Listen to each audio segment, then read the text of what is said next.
From whom are his government taking inspiration? Nigel Farage or Enoch Powell? Yeah. Brilliant answer. I'm glad somebody asked something like that. Well, hello then, I do hope you're all well. Well, wasn't PMQ was very interesting yesterday.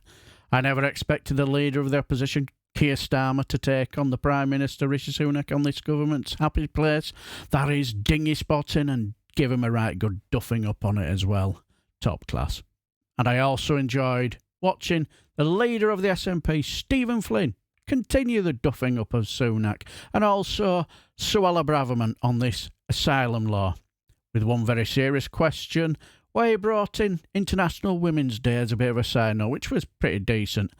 And as you heard, he also asked, who does this far-right government really draw inspiration from? Nigel Farage or Enoch Powell? Mr. Speaker, on International Women's Day, can I ask the Prime Minister to reconfirm that under his proposed new asylum laws, a woman who is sex trafficked to the UK on a small boat by a criminal gang will not be afforded protection under our modern slavery laws? Mr. Speaker, it's precisely because we want to target our compassion and our resources on the world's most vulnerable people that we must get a grip of this system and break. Can I just say to the SNP, it's quite right the questions are asked, but I also want to hear the answer. Shouting from up there is not helping anybody. Prime Minister. Mr. Speaker, I wish you'd answer the question. as I said, it's precisely because we want to target our resources and our compassion on the world's most vulnerable people that we need to get a grip of this system, make sure that we have control over our borders, make sure our system and resources are not overwhelmed so that we can help the people most in need. There is nothing fair, there is nothing compassionate about sustaining a system where, as we saw recently, people are dying on these crossings. That is not right, and our plans will stop that from happening. Mr. MacDonald, I don't need to hear you chunnering all the way through. You can be joining the others for a cup of tea. Come on, Stephen Flynn.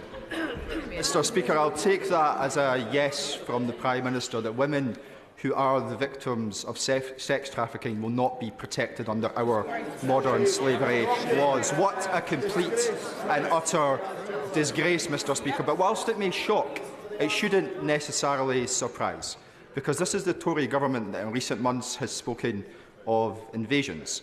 Just yesterday, this was a Tory government that said that 100 million people could be coming to these shores. And this is the Tory government that this morning said that number could in fact be billions. Complete and utter nonsense. So may I ask the Prime Minister, from whom are his government taking inspiration? Nigel Farage or Enoch Powell? Yeah.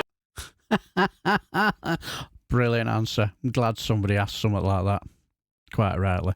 Get out of that one, Rishi Sunak. Mr. Speaker. And what a load of nonsense, Mr. Speaker. What a load of nonsense. No, in fact, the figure of 100 million, it doesn't come from the government. It comes from the United Nations, Mr. Speaker. And it illustrates the scale of the global migration crisis that the world is grappling with, which is why it is right that we take action, Mr. Speaker. Because if we do not, the numbers will continue to grow. They have more than quadrupled in just 2 years. It's a sign of what is to come, and our system will continue to be overwhelmed. And if that happens, we will not be able to help the people who are most in need of our support, our generosity, and our compassion. This has always been the way of this country, and once we get a grip of this system, that's who we can extend our support to, and that's why it's the right legislation. Yes, clearly. On Stephen Flynn's first question, women who were sex trafficked would also suffer from the same fate if they came here on dinghies. Wow. So much for International Women's Day. But I just loved his second question. For me, it needed asking.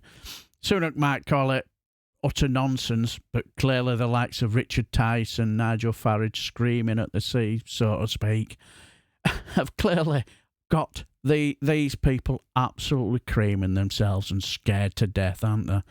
So it's not utter complete nonsense, is it? Well done, Stephen Flynn, and I do hope you enjoyed the video, and I shall leave the video here, and till the next time I shall bid you farewell and take care.